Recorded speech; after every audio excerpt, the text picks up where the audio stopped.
قل لو كان البحر مدادا لكلمات ربي لنفد البحر قبل أن تنفد كلمات ربي ولو جئنا بمثله مددا।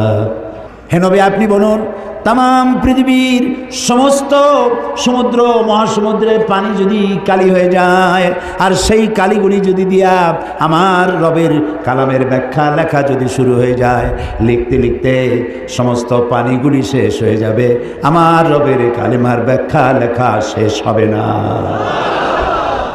এক মহাসমুদ্র। আমি খুব খুশি হয়েছি। আমি তো দেখতেছি মাহফিল, প্রথম দিনের দৃশ্য। আপনারা যারা আসছেন, আমার মনে হয় 5 অতিরিক্ত 10% দাড়ি পাকা, অতিরিক্ত বেশি 90% আপ